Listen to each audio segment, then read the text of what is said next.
Bonjour à tous, on commence cette revue de presse en France avec le Paris Saint-Germain et son entraîneur Mauricio Pochettino. Car le technicien argentin a des méthodes différentes de celles de son prédécesseur, comme le raconte l'équipe dans son édition du jour. Pochettino tout neuf, tout beau, titre ainsi le quotidien.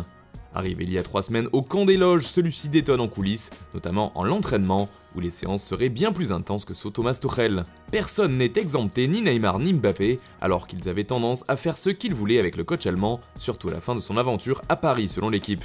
D'ailleurs, la star brésilienne fait la une du Parisien ce mercredi à cause de sa traditionnelle fête d'anniversaire. Et d'après le journal local, les choses devraient être beaucoup plus calmes que d'habitude cette année. Pour la première fois depuis son arrivée au PSG, Neymar ne pourra pas organiser son anniversaire en grande pompe, peut-on lire dans les colonnes du Canard. Et puis c'est l'une des informations de ce mardi soir, Thomas Tuchel a officiellement été nommé à la tête de l'équipe de Chelsea.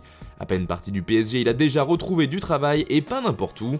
Il prend la suite de Frank Lampard, limogé il y a peu par les dirigeants des Blues.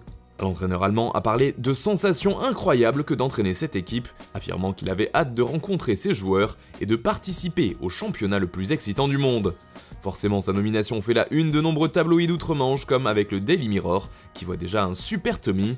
Tuchel revient aux affaires, résume de son côté le journal Métro dans ses pages sport. L'entraîneur a signé avec les Blues un contrat d'1 an et demi et il n'aura pas le temps d'attendre. En effet, le premier défi arrive vite pour lui, il devra affronter Wolverhampton ce mercredi en championnat. Toujours en Angleterre, on parle aussi de son arrivée en une du Daily Telegraph, mais ce qui nous intéresse ici, c'est la démonstration de Manchester City qui a pulvérisé West Bromwich Albion 5-0.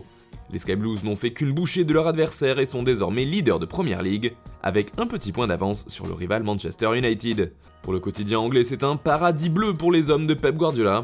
Même son de cloche en couverture du Daily Express qui évoque une croisière bleue pour les Citizens. High Five titre de son côté le Daily Star. Manchester City est en grande forme puisqu'il s'agit de la 11e victoire de rang pour le club, toute compétition confondue. Enfin, The Times parle plutôt de son côté d'une tempête qui emmène City au sommet de la ligue. On part maintenant en Italie où se jouait hier le derby de Milan en coupe. C'est l'Inter qui est sortie gagnante de ce duel grâce à la magie d'Eriksen, comme le résume la Gazzetta dello Sport. Une victoire 2-1 pour les hommes d'Antonio Conte et une rencontre qui a surtout été marquée par une altercation entre Zlatan Ibrahimovic et Romelu Lukaku. Le journal au papier rose ose même parler de baston entre les deux attaquants en première période. D'ailleurs, on peut y découvrir ce qu'ils se sont dit. « Va faire tes rites vaudous de ton côté, crétin !» aurait balancé Zlatan, tandis que Lukaku aurait répondu par un fils de pute. Cela fait les gros titres de tous les journaux transalpins ce mercredi. Pour le Corriere dello Sport par exemple, c'est tout simplement la honte. La dispute entre ces deux grands attaquants est indigne, s'insurge le quotidien. Ibra marque, insulte Lukaku et se fait exclure, résume de son côté Tuttosport.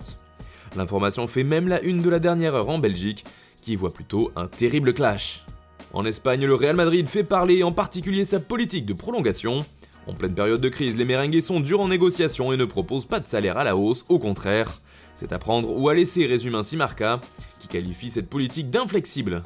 Il y a bien un accord avec Luka Modric, mais ni Sergio Ramos ni Lucas Vazquez n'ont accepté leurs offres respectives pour l'instant. Karim Benzema, Raphaël Varane et Nacho Vidal seront les prochains, annonce déjà le journal. Le mercato madrilène fait aussi la une en Espagne, comme ici avec AS. Selon le quotidien, Manchester City pourrait shipper David Alaba à la Casablanca. Cette dernière a offert un salaire annuel de 11 millions d'euros aux défenseurs, mais le club anglais aurait proposé de son côté environ 14 millions d'euros, ce qui pourrait faire la différence. Les enchères sont donc lancées, d'autant que Manchester United, Liverpool, Chelsea et le Paris Saint-Germain sont également sur le coup. Enfin, on termine ce tour de la presse par le Barça. Deux candidats pour renforcer l'équipe font la couverture de Mundo Deportivo aujourd'hui. Il s'agit de José Gaya de Valence et de Marcos Alonso de Chelsea. Tous les deux intéressent le board catalan pour amener de la concurrence à Jordi Alba sur le poste de latéral gauche. Mais vu les finances du club pour se renforcer, il devra d'abord y avoir une vente. C'est d'ailleurs pour cela qu'Eric Garcia ne viendra pas cet hiver. Celui-ci fait la une de Sport qui explique qu'il ne pourra venir qu'en juin. C'est le futur président du Barça qui devra finaliser l'accord verbal qui existe déjà entre le joueur et le club, un contrat de 5 ans attend Garcia à Barcelone qu'il viendra ratifier en juin prochain. Voilà, c'est tout pour le moment, on se retrouve dès ce soir pour un nouveau journal du Mercato sur Foot Mercato.